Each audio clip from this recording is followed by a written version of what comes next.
ओम शांति। आज हम सुनेंगे मावा का 24/3/23 का महावाक्य सुनेंगे। प्रातः मुरली ओम शांति बागदादा मधुबन। बाबा ने कहा, मीठे बच्चे, तुम रूहानी सोशल वर्कर हो। तुम्हें इस रूहानी दुनिया को सुख शांति और पवित्रता से संपन्न बनाने के लिए अपना तन मन धन सफल करना है। प्रश्न है, माया पर जीत पाने के लिए तुम बच्चों के पास कौन सा हथियार है? उस हथियार को यूज करने की विधि क्या है? उत्तर है, माया पर जीत पाने के लिए तुम्हारे पास सुदर्शन चक्र है। यह कोई स्थूल हथियार नहीं है, लेकिन मन से मनमना भाव हो जाओ। हम सो हम के मंत्र को याद करो तो इस विधि से माया का गला कट जाएगा। तुम माया जीत बन चक्रवर्ती राजा बन जाएंगे। ये देश पाप की दुनिया से कहीं और ले चल। ओम शांति। बाबा ने कहा, तुम ब्राह्मण मुख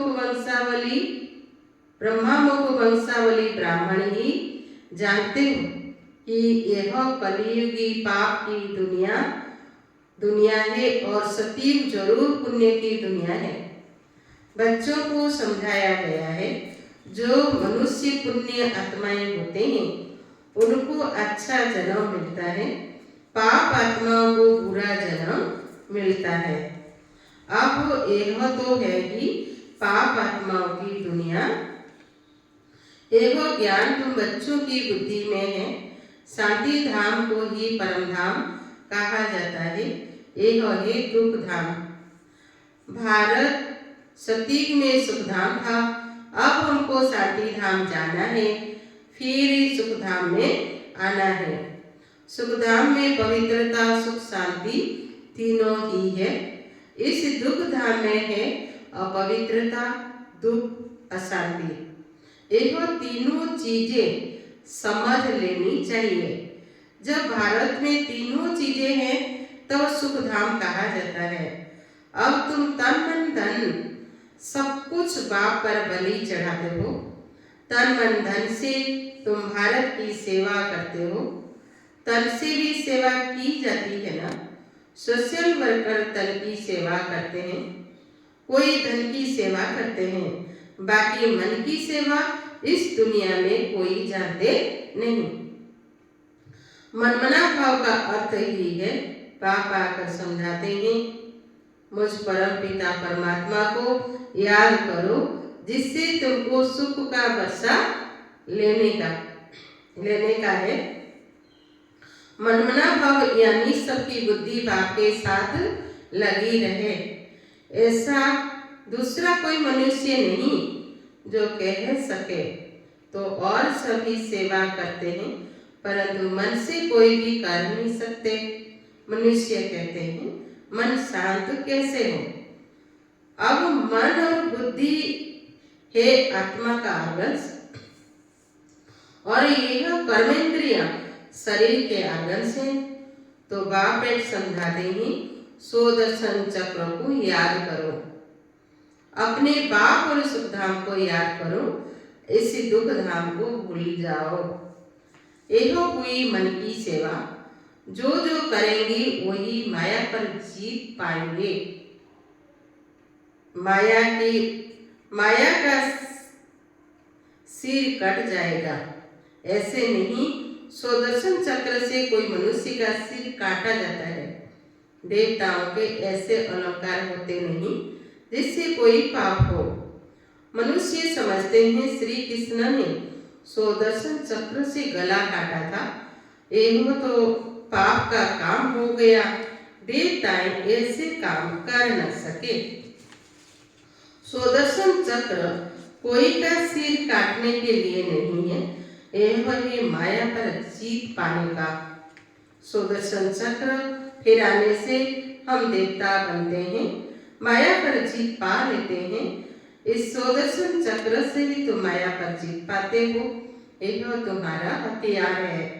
शंख है बजाने के लिए, नॉलेज मिली हुई है ना, सिखलाते हैं सुदर्शन चक्र कैसे फिराओ, तो फिर तुम चक्रवर्ती राजा बन जाएंगे। अब हम शांति धाम जा रहे हैं, फिर सुख धाम में आएंगे। एक बाप ने सिखलाया है सुदर्शन चक्रधारी बाप के सिवाय कोई बना न सके। अब तुम ईश्वर की वंशावली हो, फिर बनेंगे विष्णु की वंशावली। सुदर्शन चक्र का अलंकार भी विष्णु को दिया हुआ है। तुम हो पुरुषार्थी, तुम जानते हो सुदर्शन चक्र फिराने से हम देवता बनते हैं। इसी सुदर्शन चक्र से ही तुम माया जीत बनते हो। यह तुम्हारा हथियार है। शंख है बजाने के लिए, नॉलेज मिली हुई है ना, सिखलाते हैं सुदर्शन चक्र कैसे फिराओ, तो फिर तुम चक्रवर्ती राजा बन जाएंगे। अब हम शांति धाम जा रहे हैं, फिर सुख धाम में आएंगे। यह बाप ने सिखलाया है, सुदर्शन चक्रधारी बाप के सिवाय कोई बना न सके। अब तुम ईश्वर की वंशावली हो, फिर बनेंगे विष्णु की वंशावली। सुदर्शन चक्र फिराने से हम विष्णु कुल में जाएंगे। यह तो बहुत सहज है कोई को समझाना। शांति धाम को याद करो जो बाप का घर है, जहाँ से आत्माएं आती है। अभी तो नरक है, अब जाना है स्वर्ग में।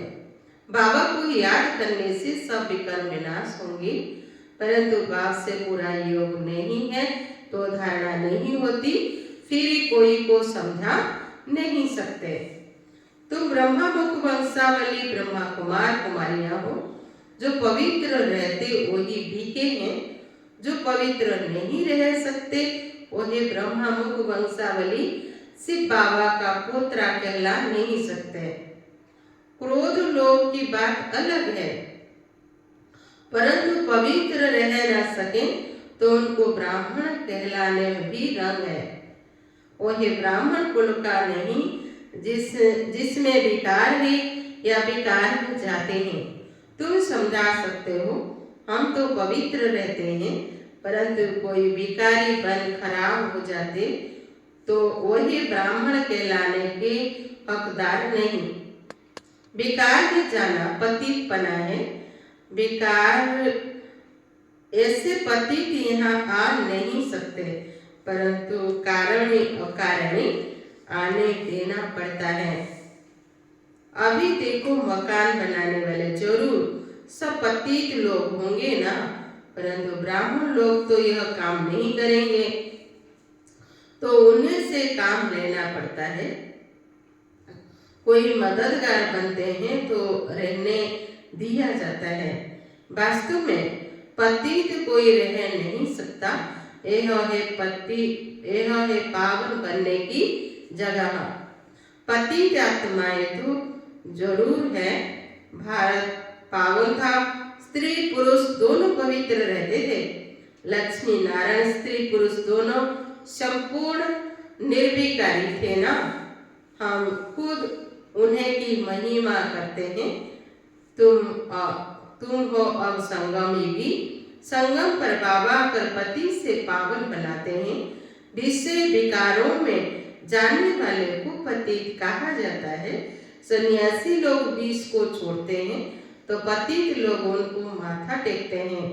विकार अक्षर बड़ा खराब है। निर्विकारी अर्थात बाइसलेस विकारी को कहा जाता है विशेष वैश्यालय। बाबा कहते हैं, मैं कलप कलप संगम पर आकर पति से पावन बनाता हूँ, लायक बनाता हूँ। पावन दुनिया का मालिक बनाते हूँ। स्वर्ग का मालिक तो स्वर्ग का रचयिता ही बनाएंगे ना। बाप को समझाना पड़ता है। देवताएं कितनी धन के थे, अब तो सभी निधन के हैं।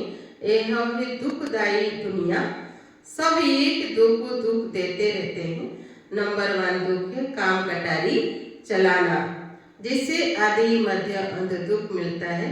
इसी दुख धाम में कोई को शांति मिलना ही असंभव है, क्योंकि सारी दुनिया का क्वेश्चन है ना, सन्यासी पवित्र रहते हैं, इतने सन्यासी पवित्र रहते हैं, फिर भी भारत तमो प्रधान हो गया ना। सिर्फ वही पवित्र बनते हैं, इसलिए पतित मनुष्य उनकी सेवा करते हैं, भोजन देते हैं, महल आदि बनाकर देते हैं। तो जो पवित्र बनते हैं उनका नाम भला होता है। बाबा भी इन विकारों पर जीत पहनाते हैं। हम सो पूज्य देवता थे, यह सब भूल गए हैं। निर्विकारी देवी देवता की डिनास्टी चलती है। पूछेंगे वहाँ पैदाइश ही कैसे होगी? सो तो जरूर वहाँ की जो रस्म होगी वैसे ही होंगी। पहले तुम बाप से राज्य भाग्य का वर्षा तो ले लो। एक बार थोड़ी ही पूछना चाहिए कि बच्चे कैसे पैदा होंगे। डिनाइटी तो चलती है, वही सन्यासी है रजो प्रधान, देवताओं का सन्यास है सतो प्रधान। सन्यासी तो विकारों से जन्म ले फिर निर्विकारी बनने का पुरुषार्थ करते हैं। वही है निर्विकारी दुनिया, यह है विकारी दुनिया।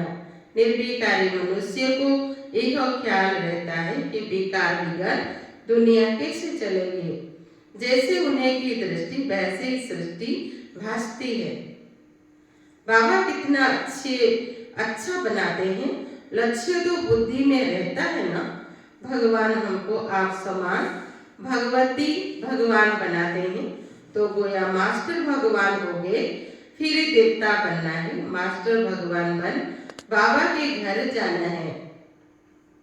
वैसे वो है पावन थे, तुम भी याद करते करते पावन बन जाएंगे, फिर पावन दुनिया में आएंगे। वहाँ दुख का नाम निशान नहीं होता। मनुष्य ऐसे बन पड़ते हैं जो पावन बनने के लिए गुरु करना पड़ता है। आजकल तो भिखारी पतित को भी गुरु कर लेते हैं। गृहस्थ पतित गुरु क्या पावन बनाएंगे? कुछ भी समझते नहीं है, बाबा को जानते ही नहीं है। यह है आर्फन्स की दुनिया, सतयुग है धनी की दुनिया, क्योंकि देवी देवताएं धर्म तो धनी ने स्थापन किया। जब धनी के बने तब धड़के हो, अब तुम गॉडली स्टूडेंट हो। भगवान बस एक अर्जुन प्रति तो नहीं था, संजय भी था, तो अब तुमको बाकी श्रीमत पर चलना है। बाबा कहते हैं श्रेष्ठ बनो। इस ड्रामा को भी समझना है। क्रिएटर डायरेक्टर है परमपिता परमात्मा शिव, वही ब्रह्मा विष्णु शंकर को भी क्रिएट करते हैं, फिर उनको डायरेक्शन देते हैं। फिर ब्रह्मा की माला बदल रुद्र माला, फिर विष्णु की माला बनेगी। बाबा कहते हैं सिर्फ मुझ बाप को याद करो और स्वर्ग को याद करो, तो ऐसे लक्ष्मी नारायण बन जाएंगे। यह ही सच्ची कमाई। मनुष्य को कर्म अनुसार जन्म मिलता है।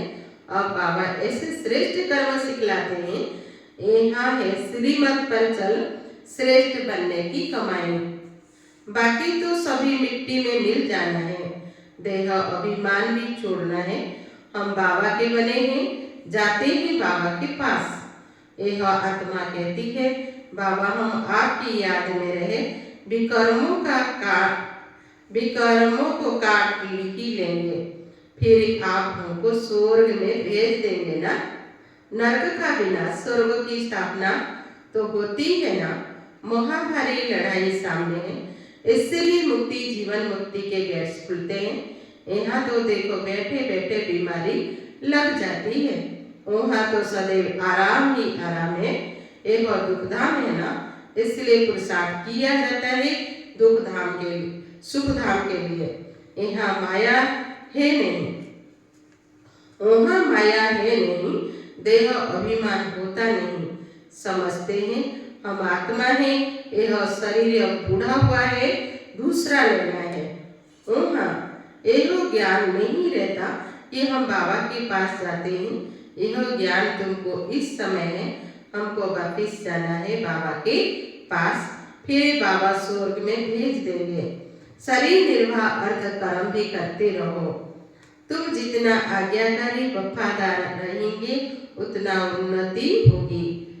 श्रीमत से श्रेष्ठ बनना है। सपूत बच्चों का काम है बाप से पूरा वसा लेना। अभी लेंगे तो कल्प कल्पांतर लेते रहेंगे, अभी नहीं लिया तो कल्प कल्पांतर वसा नहीं ले सकेंगे। तुम बच्चे के आगे सारी दुनिया कंगाल है, सभी मिट्टी में मिल जाएंगे, देवाला मार देंगे। तुम बच्चों को आगे देवाला मार देंगे। तुम सच्ची कमाई करते हो सचखंड के लिए। बाबा कहते हैं तुमको मेरे घर आना है, इसीलिए उस घर को याद करो। घर का मालिक ही बताते हैं तुम हमारे घर के मालिक थे, अब फिर घर को याद करो। ड्रामा पूरा होता है, कितने सहज है। अच्छा, मीठे मीठे सिखलादे बच्चों प्रति माता पिता बाप दादा का याद प्यार और रुकवानी। रूहानी बाप की रूहानी बच्चों को नमस्ते। हम सभी रूहानी बच्चों की रूहानी बाप दादा को नमस्ते। धारणा के लिए मुख्य सार है, पहला पॉइंट है आज्ञाकारी वफादार और सपूत बन बाप से पूरा बसा लेना है। श्रीमत पर श्रेष्ठ कर्म कर सच्ची कमाई करनी है। सेकेंड पॉइंट है संपूर्ण निर्विकारी बन सच्चा ब्राह्मण बनना है। पावन बन स्वयं को पावन दुनिया के लायक बनाना है। आज का ईश्वरीय वरदान है एक बाप को अपना संसार बनाकर सदा हंसने गाने और उड़ने वाले प्रसन्न चित्त भाव। कहा जाता है दृष्टि से सृष्टि बदल जाती है, तो आपकी रूहानी दृष्टि से सृष्टि बदल गई। अभी आपके लिए बाप ही संसार है। पहले के संसार और अभी के संसार में फर्क हो गया। पहले संसार में बुद्धि भटकती थी, अभी बाप ही संसार हो गया तो बुद्धि का भटकना बंद हो गया। बेहद की प्राप्तियां कराने वाला बाप मिल गया तो और क्या चाहिए। इसलिए हंसते गाते उड़ते सदा प्रसन्न चित्त रहो। माया रुलाए तो भी रोना नहीं। आज का स्लोगन है दिल साफ हो तो मुराद हासिल होती रहेगी। सर्व प्राप्तियां स्वतः ही आपके सामने आएंगी। ओम शांति।